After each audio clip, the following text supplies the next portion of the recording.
Hello mga kaibigan, magandang araw. Happy weekend sa inyong lahat. Happy Saturday. Andito na naman tayo sa ating kinagigiliwan, yung hobby natin, ang farming o gardening.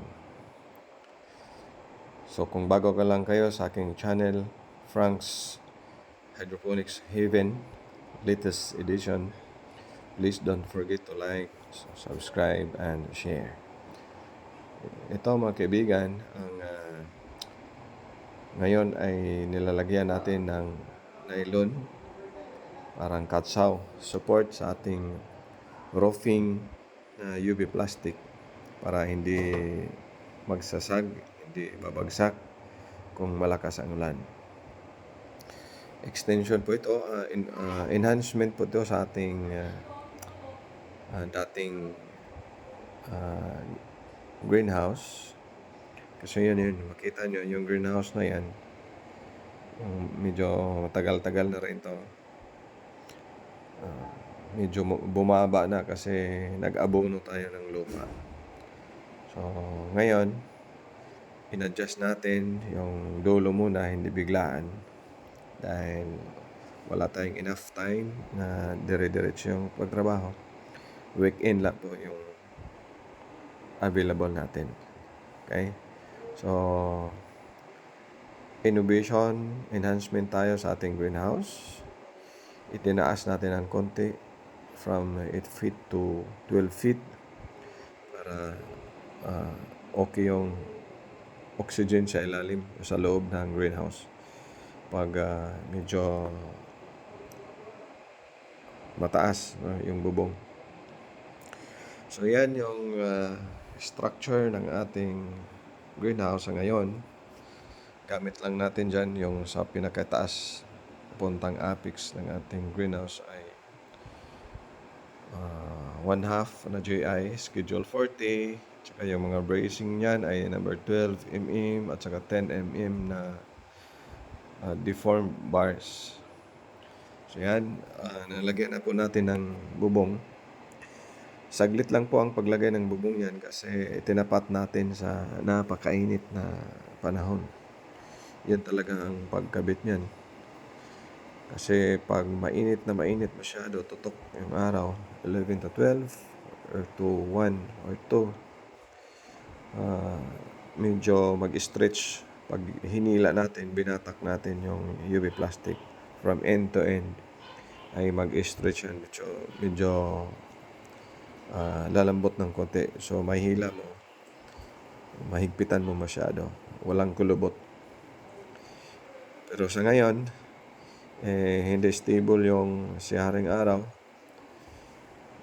Kanina umulan, tigil muna kami dahil lumalaban yung UV plastic natin pag basa. Ayaw magpahila. So, gamit natin ang kahoy. Yung kahoy sa ilalim, yung pinapakuan natin. Kahoy yung ginamit natin mga kaibigan, but actually yung magandang gamitin dyan ay wiggle wire at saka C-channel or C-lock, yung iniipit sa dulo ng UV plastic from dulo sa kabilang dulo. So kailangan natin ng C-lock. Yung maganda na material ay aluminum C-channel. Pero dahil nga walang available dito sa amin sa Naval Biliran na pang hydroponics, ang nandun yung available nito dito sa Leyte, sa Palo, Leyte, sa Harvest Store. Ang pangalan ng store ay Harvest. So nandun yung hydroponic supply gamit sa greenhouse, hydroponics garden, mga nutrients nandun. So yun, nag-localize tayo. Bumili ako ng tarima sa City Hardware, 70 pesos per tarima. Kinalas ko lang kayan, tinanggal ko yung mga kahoy. Yun ang ginamit ko dyan. So bumili ako ng anim na tarima. So marami-raming kahoy na rin yun. Kaya lang putol-putol yung length ng kanilang kahoy ay 110 centimeter lang.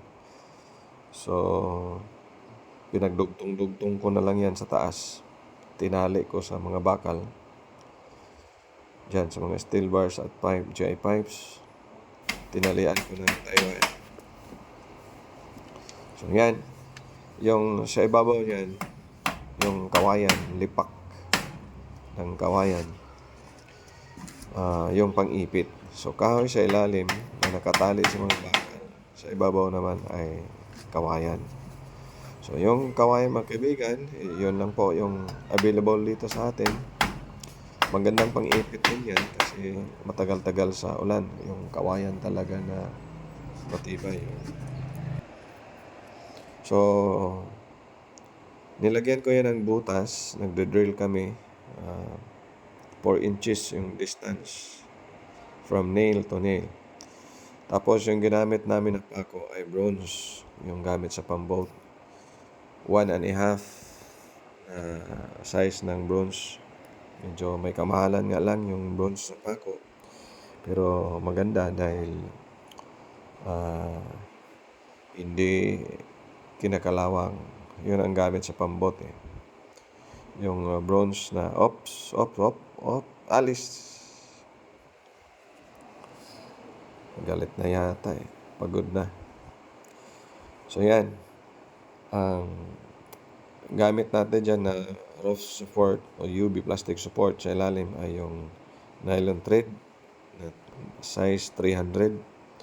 Yung gamit sa pang grass cut. Para matibay. Medyo may katigasan nga lang pag hinigpitan mo. So yan.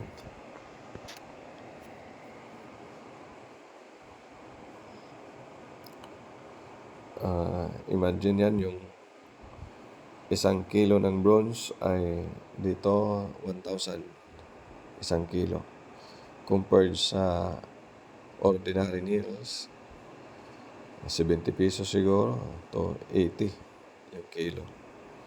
Pero mas maganda yung bronze.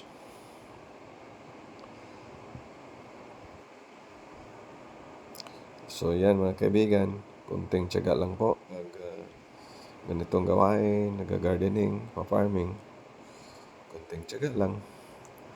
Kasi ayon nga sa kasabihan, pag may tiyaga, may nilaga. Kaya higop na. At para makahigop ka ng maayos, kailangan natin magtanim. Dahil ayon pa rin sa isang kasabihan, pag may itinanim, may aanihin. At syempre, pag may isinuksok, may madudukot. Dukot na. Huwag naman.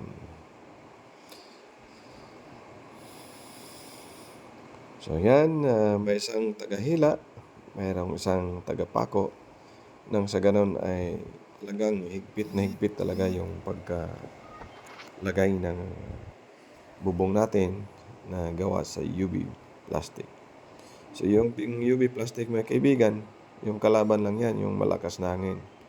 Pero sa withering, rain, or shine, lalaban yan sa heat, hindi yan nagbe-brittle. Matibay po yan.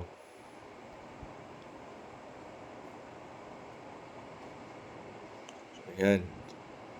May isa kong partner na taga-hila, taga-pako. So kailangan mahigpit. So kailangan lang talaga mga kaibigan kung yung mainit, yung makikita nyo, may mga clouds tayo. Nagkaroon ng cloudy skies tayo sa ngayon. Di tulad kaninang umaga na mainit. Pero pagka last 10 biglang umulan, tigil na naman. Ang magandang panahon talaga yung talagang mainit. Kung mapwede, alas 11 hanggang alas 12. Para mabanat ng gusto yung UV plastic. Walang wrinkles na makikita. Sa ngayon, medyo lumalaban ng konti. Ayun, yung makita nyo, maraming clouds. So, cloudy skies tayo.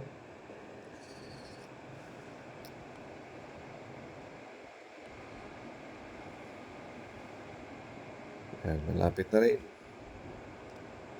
Yan, yung size natin ng ating enhanced greenhouse ay 5 by 10.